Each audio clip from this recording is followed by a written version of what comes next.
Dr. Ibrahim Alladin lives in Mauritius, but he had been teaching in France, Australia, England, and the University of Mauritius. He had written so many books, and I think the number of books written by him is more than 20. And especially, I would like to name some of the books, remarkable books, which were written by Dr. Ibrahim Alladin.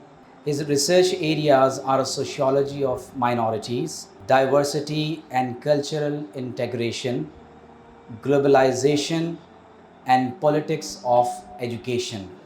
Some of his books are Education and New Colonialism, which was published in 1989 from the University of Alberta, Australia. Perspectives in Global Education, likewise Education, State and Politics in Multicultural Societies, an International Perspective. And a few years back, he had written a very remarkable book on the life history, thought, and research work of His Eminence Hazrat Maulana Shah Abdul Aleem Siddiqui, Rahmatullahi Ta'ala alayh. And for the launching ceremony of the same book, he is now here in Pakistan. At our institution, City of Knowledge Islamic Research Institute, we are going to convene a program as an event for the book launch of his writing, Maulana Abdul Aleem Siddiqui, Rahmatullah alayhi, his life and thought. So without any further delay, I would like to request our honorable guest, Professor Dr. Ibrahim Alladin, to come forward, take the rostrum. And today he will be talking to the students of Alimia about society, globalization, and religion. And especially I have requested Honorable Dr. Saheb that these are the students of Alimia who are trying to carry the legacy which was left behind by Maulana Abdul Aleem Siddiqui, Dr. Fazlur Rahman Ansari, and these great and great scholars. So keeping in view the modern challenges, because you travel around the world extensively, you have been talking to the scholars and missionaries and people living in Europe and in other Muslim countries. So I request you, what do you suggest to these students? How should they work for the advancement of missionary work, and what are the needs of and demands of this time? So keeping in view your subject, globalization, multiculturalism, diversity in the societies. So what are the challenges which are to be faced by these scholars of our future? So I request you to please take the rostrum and express your valuable thoughts to our students. Thank you, Dr. Sahab. However, it is indeed a great pleasure for me at least to be present here and share some thoughts. I am on a campus that is revered. It has a rich history, rich tradition, and also the exemplary fashion under which the missions were carried and how Islam spread. This afternoon, I know you are future ambassadors of Islam, and I think it's a noble undertaking to go and spread the faith, and I think such nobility is encouraged, especially at a time when our religion is going through a lot of challenges. Now, if you look at the world today, it is very different. You know, you can, from Karachi, you can get a feel of what is happening around the world, and some of the challenges that our faith, Islam, is facing. And these challenges should not be discouraging, because our life, we have come on this earth with a mission, and our life itself is a challenge. Our life itself is a test. So we are being tested every day, and when we are being tested, we should not give up and we should continue. One of the things I want to talk to you about, and it is very hotly debated, and its impact it is having, is globalization. So when we look at globalization, there are a few things that we need to bear in mind. If we look at culture, religion, and how globalization is impacting on religion and culture, and that has become a major challenge, because unless we understand what is globalization and what it is doing to us as individuals and also as nations, we won't be able to understand how to cope with it, how to deal with it. Globalization is not new. Globalization has a long history. Globalization started since civilization began. But the difference is today globalization has impacted each and every individual in a different ways, and that's where the challenge is. What is globalization? And that's the first thing we need to understand. What is it? Is it a thing? Is it a movement? Is it a party? Is it a country? What is it? A very simple definition of globalization is it is a process. It is a process to integrate world economies into one economic system. And in that process, there's an assault on culture, there's an assault on organized religion. So if you look at globalization, it's an integration where nations, economies are integrated into one system, one way of thinking, one way of doing business. And in the process, globalization, in a very simple term, can be argued that it is anti-religion. Anti-religion in the sense you cannot have a number of religious faiths and at the same time being integrated into a global world. Globalization requires individuals to be global citizens with one thought, one way of thinking. And this kind of integration is putting a lot of challenges, and particularly a religion like Islam, where there's a deliberate attempt to try to limit the growth and spread of Islam. So as missionaries, when you travel the world, you will be impacted with those challenges. And that poses a second question. So we now know the world is integrated towards one economic system. Okay, so this integration, and essentially in social sciences, we call that convergence. So all nations are converging like this, and this is globalization, one goal. Okay. So as this convergence is taking place, it is impacting on individual, because unless you ask yourself, it's a key question, you have to ask yourself, well, who am I? And that raises another question. What is your identity?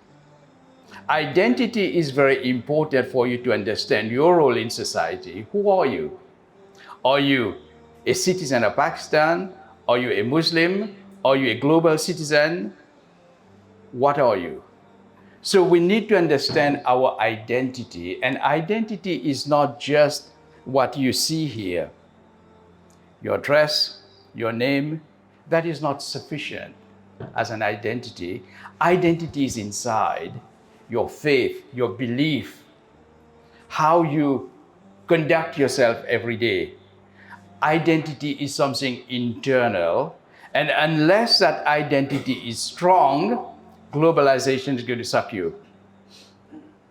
So there's a clash between globalization and trying to have this strong identity. Now what Islam teaches us is we are Muslims. We are Muslims, and we will die Muslims. Therefore, that's your personal identity, so that when there's an assault, the economic system is so powerful that those personal identities are being weakened because globalization is too powerful. So if you look at how business is done, globalization is towards global economic integration. That's the goal.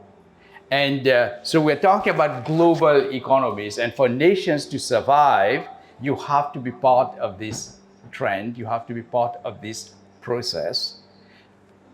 An example, what is the most acceptable currency today? There you go. So everything is done in dollar. People talk about dollars. People accumulate dollars. People work for dollars. So in other words, one single currency is the most acceptable currency. What is the most widely spoken language?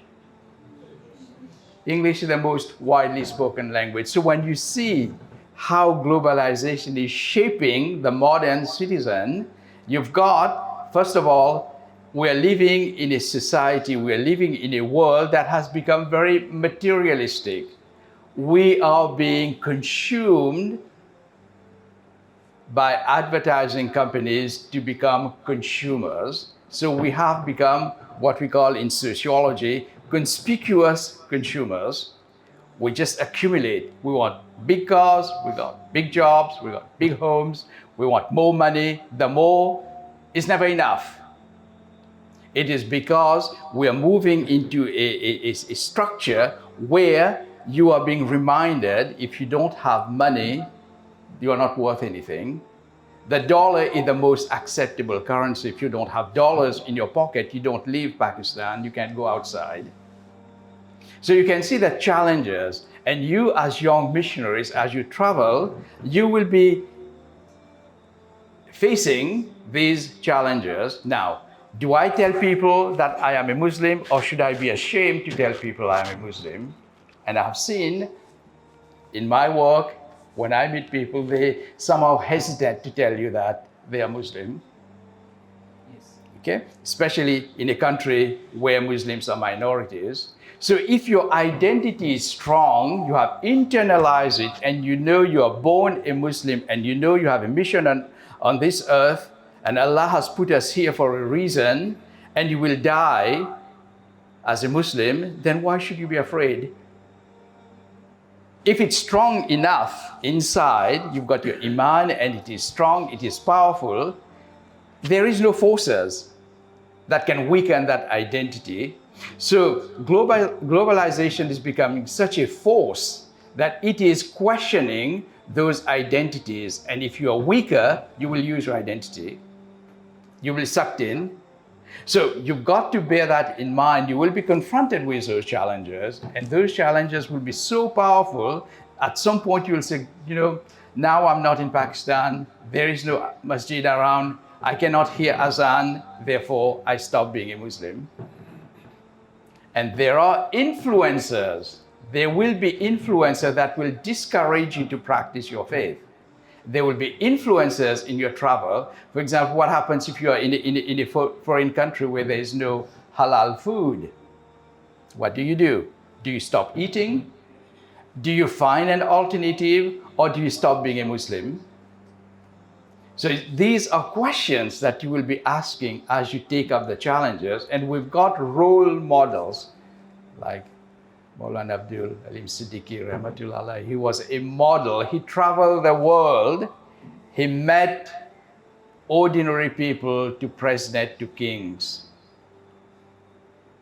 But he never changed his faith. He never showed that he's got a weak identity. But in fact, people respected him so much because of his belief of what he was, of how he spoke. And wherever he traveled, there was no way you can question his identity. And he would make it known that I am a Muslim. This is what I am, and this is what I believe in. And you know what? Many people converted to Islam because of that simplicity. They could not destroy him. He was so faithful to his deen.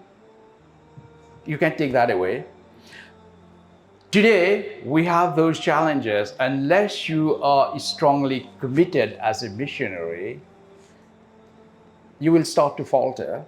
And falter is not part of your mission, because our ancestors have taught us that no, you've got to be strong, you've got to be powerful, in spite of all those tendencies, all the weaknesses that's happening. And as the world is converging, the world is also changing to a large extent our personality. What we eat, the food we consume is becoming global. The way we dress is global. Culture is global. Language is universal. Okay? So if you eat burger, Kentucky Fried Chicken, you can have it in Karachi, you can have it in UK, you can have it in USA, you can have it in Australia, you can have it in East Africa, wherever you go. It's there. So food has become universal. You're watching the news, you press a button, you get BBC, CNN here, you can go wherever, it's the same thing. So you can see how we are converging. Those things are following us wherever we go. Everybody here has a cell phone. And look at the power of the cell phone. You are sitting here, you are being tracked. Everyone has a cell phone, is being tracked. You may know it, you may not know it, but it's got a sensor in it. So if you're sitting in Karachi, I'm standing in front of you here, people know I'm in Karachi because of my cell phone. Okay? So this is to the extent how technology has brought us where you can be tracked. You cannot run away. You can be tracked wherever you go if you have a cell phone and a computer. I turned on my computer here today and sending a mail to Professor Sahab. People will know where I logged in from. Immediately, within seconds, you could be tracked. So you cannot say we are individuals and we live a disconnected life. No, you can't. It's not possible anymore. We are all integrated, we are all connected. But in that connection, this is where I think it's very important, where you do not deny your identity, where you don't get weakened by those forces. You can still be part of this technological revolution. It's a forced revolution. You know, everything is high tech. But does that prevent you from being a Muslim? Does that prevent you from practicing your faith? Does that prevent you from spreading your deen? Does that prevent you to practice? Does that prevent you to share your knowledge? It doesn't prevent you. So if your identity is strong and your faith is strong and you are guided by those revered teachings of our Holy Prophet, if you're a strong believer, in spite of this technological revolution, in spite of globalization, you can still be a practicing Muslim. The enemies of Islam are trying to divert us. The enemies of Islam are trying to put us in a different path. Some are weak. They say, okay, we give up. But if we all give up, what will happen to our faith? One of the beauty of our religion is, one of the miracles of our religion is, you can destroy all the Quran in the world, you can burn every copy. But we have a miracle. How many thousands of Hafiz Quran do we have? The Jewish person would take the Quran and say, no, I will not let it burn. I will jump into the fire because that's, if it's burned, it's gone. The Muslim will say, burn it. It's here. Right? I will sit down and dictate it. It's here. I will teach a class. It's here. Okay? I don't need a library. So you see, there are miracles how we are storing our knowledge. But if we are storing our knowledge, we also mean we have to spread it. Okay? And this is what educational institutions like here, what you're learning here, and the way we've been trained, and the education you're getting is precisely that. You're getting an education, and that the purpose of that education is for you to go and spread it. To be ambassadors of Islam. We need more and more ambassadors today because there are threats. And unless we have ambassadors roving the world and educating others, that's the only way we're going to counteract the impact of globalization. And that's the only way we're going to prevent globalization from sucking us as individuals, not as system. We cannot change the system because it's integrated. But as an individual, you cannot change me. I can still be what I am. I can still go and have a burger, but that doesn't prevent me from being a Muslim. So the challenges are there, and this is, I think, in your work, you have to bear that in mind. Dr. Saab, I think I've got my 15 minutes. We have more 10 minutes. See, I've been given 10 more minutes, so mashallah, I can tell you a little bit more stories. So if you look at the world today, 200 years ago, the world was in a different place. There are four factors that is integrating the world today. Number one, trade and commerce. So a nation, Pakistan as an example, when you produce things, you have to export it, right? So trade is integrating, and there are rules we have to abide with, and that is integrating the global economy, so trade and commerce. Second, very important, very powerful factor, technology. Can we do away with a cell phone today? Can we do away with technology today? Then can we do away with satellite television? So you can see how fast technology has integrated the world. You can leave Pakistan today, 2 hours later, you're in Dubai, 5 hours later, you're in Europe. That's how fast. I could be sitting here and talking to anyone in the world. Within seconds, I am connected. So 200 years ago, that wouldn't have been possible. But today, look to what extent, how fast the communication system here, and there's so many ways of communicating, traveling, the creation of jets going all over the world in the shortest possible time. Now there are trains in China that now can, it's almost as fast as airplanes. So communication has integrated. The third factor is skill. Today, globalization requires skills and people that can move from place to place. You're in Pakistan, you can apply for a job. And if you have the skills, they will take you. IBM doesn't need to have a head office in New York. It can have one in Karachi. It can have one in Bangkok. Microsoft doesn't need to be in one place. So you have integration of labor force, and we are being taught the same formula and the same language so that you can move from place to place. If the powerful of communication, English language, if you're fluent in English, you can go and work anywhere. So globalization has created an atmosphere, an environment where you can transfer skills from place to place. People can recruit workers from Pakistan. There are a lot of Pakistani working all over the world. So there is a movement of people, and that's again the impact of globalization that has opened up the labor market, and skills are being transferred, and it's called transfer of skills. So you can move from place to place, and that's inevitable. The fourth one, very important, education. The importance of education. And here we're essentially talking about a secular academic type of education that will prepare you for a particular form of employment.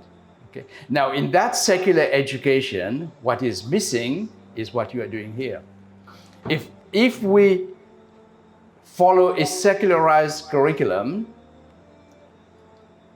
then where is moral education? When you are a manager, you have to make decisions and you don't have moral principles. What kind of decisions are you going to make? Now, I'll give you two examples. If you look at the school curriculum in North America, let's say I'm familiar with Canada, so I'll give you a Canadian example. Did you know that in Canadian schools, the Canadian curriculum We cannot mention the name of God. There's no mention. We can't mention. As a teacher in the classroom, I cannot talk about God. Okay. Did you know that the school in Canada does not allow any kind of prayer? Okay. We came here, we started with a prayer. We are praising the Lord. We are asking for forgiveness. We are thanking for His bounty. Correct? In a secularized curriculum, you cannot even have a prayer in the school. You can do it individually in your heart, but collectively, we cannot sit down and offer thanks to the Lord. We cannot mention the word God.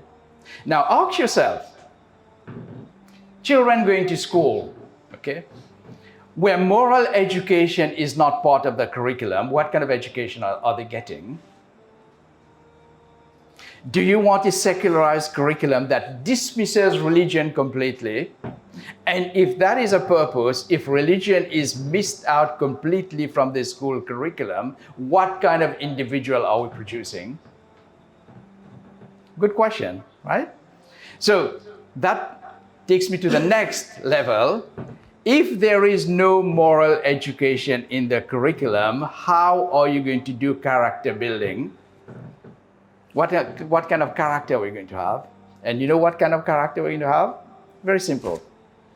If we are all global citizens, as globalization requires that we become global in our orientation, global in our personality, global in our conduct, then the personality is global. And what is a global personality? We speak a common language, we eat a common food, our behavior is a common behavior.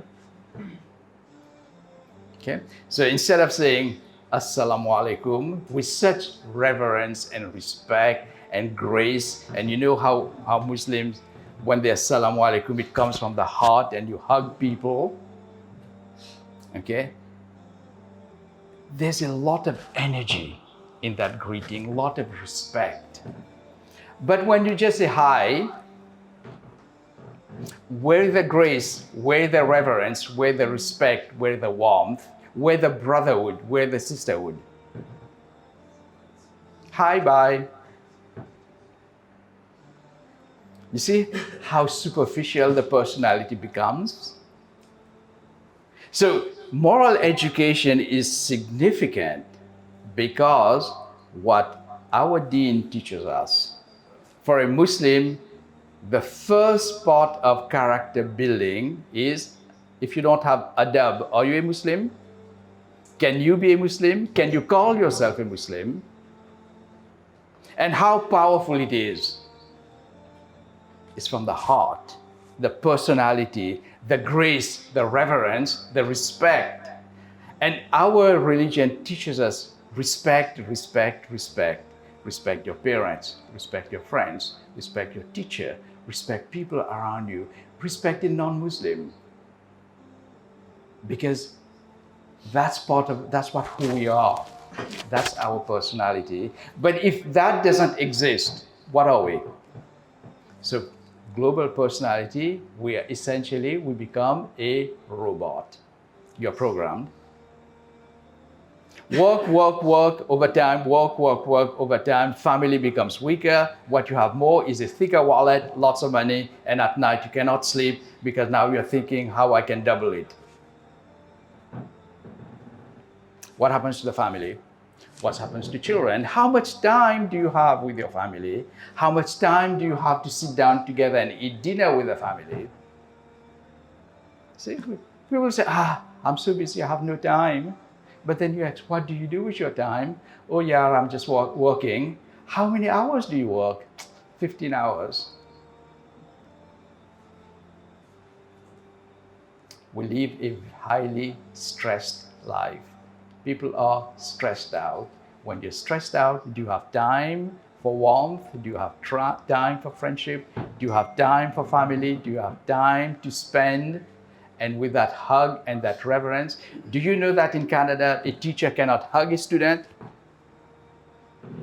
You're not allowed to have any physical contact. Robots. I am a teacher, I cannot touch a student. I cannot hug the student and say, mashallah. I cannot do that. I can lose my job. So what have we become? Robots. And can a Muslim become a robot? Is it part of our personality to be a robot? Is it part of our psyche to be a robot? No, we can't, because we are open. We have an open heart, an open arm.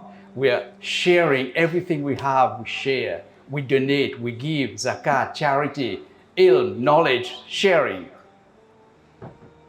You can't be a robot. Huh? Can we be a robot? Can a Muslim be a robot? And this is where we have the challenge. How do you remain a Muslim and not get sucked in and become part of a process that is killing your personality? Do you want a teacher teaching you in the class but unable to touch you? What kind of a relationship is that? We're sharing with warmth, but it is happening, and that's a secular curriculum. Secularization is part of globalization. It is one of the attributes of globalization. Think about it. When people say globalization, it is not a miracle. It is not a miracle economy. It is creating a universal personality where you as an individual, you cease to exist. And on that note, I thank you very much. Assalamu alaikum. Thank you very much, Professor Dr. Ibrahim Alladin, for your valuable words. And you talked very eloquently about the problem of globalization, its impact on societies, and what are the challenges which are to be faced by the future scholars, especially those who belong to Alimia. So we would like to encourage a few questions from the audience, but should be related to the subject. No, it is the same case here in Pakistan, that we don't allow the people to deviate from our values. If we see in the West, they have their own values. So if there is a dominant structure made by their own values, so how can we question them? We are living in a world where it's almost impossible for a nation to exist independently. We can't. Look at Pakistani International Airlines. How many places does it go to? How many flights are landing in Pakistan at all the international airports daily? Look at how many visitors are coming in and out. Look at how many foreign companies operate in Pakistan. Look at Karachi. Almost all the major international companies are now operating here. Look at the number of English books. How many overseas chains like KFC, McDonald's, Starbucks, all these chains are now operating in the big cities. You look at dress, you look at fashion, you look at movies, arts, literature, culture, and the list goes on and on. So your question is, to what extent is Pakistan impacted by the forces of globalization? A short answer would be yes, it has arrived in Pakistan, and it is impacting on Pakistani society, because in some ways, I think there's a lot of confusion in the society as to what is, which direction we go. Do we embrace globalization, or do we exist independently? Do we accept part of it, or do we reject part of it? Do we make it a 100% Islamic state based on the Sharia? What do we do? So all these questions are being asked. What is the role of a certain group in our society? How do we integrate women in the workforce? How do we become, if you look at the history of Pakistan since it was created more than 60 years ago, how many Nobel Prize winners we have created in terms of science and technology? look at the advances of Pakistani scientists. How influential are they? What have these people done to the society? Where are we going? Are we going forward? Are we going backwards? And I think perhaps Dr. Sahab is more qualified than I am to comment on that. So, Dr. Sahab? I think it's So, these are very important observations to make. Just look around where the society is going. Look at newspapers, look at books, what kind of conversation we have. Look at family, difficulties, problems in family, problems with children. Look at behavior, look at sicknesses, look at illnesses. So all those are indicators that Pakistan cannot detach itself. It is part of the global network. Now everybody has a cell phone. That's a classic example of integration. Now, I can ask you as a young man, can you survive without your cell phone? See, we are hooked up. We carry it, we sleep with it.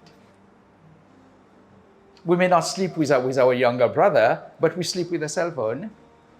We take it to the bathroom, we take it to the kitchen, wherever we go. And if the battery is flat, there's no Wi-Fi connection, you say, oh gosh, we feel so sad, so depressed. Global integration. Thank you. Now I would like to request Honorable President of World Federation of Islamic Nations, our Honorable Mentor Mustafa Fazil Ansari Sahib Zida Majdu. I request him to pay tribute and a few words for thanks to our honorable guest. Dr. Ibrahim Alladin. His basic forte is the sociological patterning, I think, and he has spoken very well about globalization. But the point that we have to understand and keep in mind is that Islam is a religion which is very, very, very comprehensive, and it has remedy for every situation. The problem then becomes that we, as the think tank of Islam, should be able to resolve them in accordance with the dictates which the Quran provides and the Sunnah provides. And I am quoting the ayah of the Quran, where it says, وَنُنَزِّلُ عَلَيْكَ الْقُرْآنَ وَنُنَزِّلُ عَلَيْكَ الْكِتَابَ تِبْيَانًا لِكُلِّ شَيْءٍ. Everything that is contained in this universe has been described.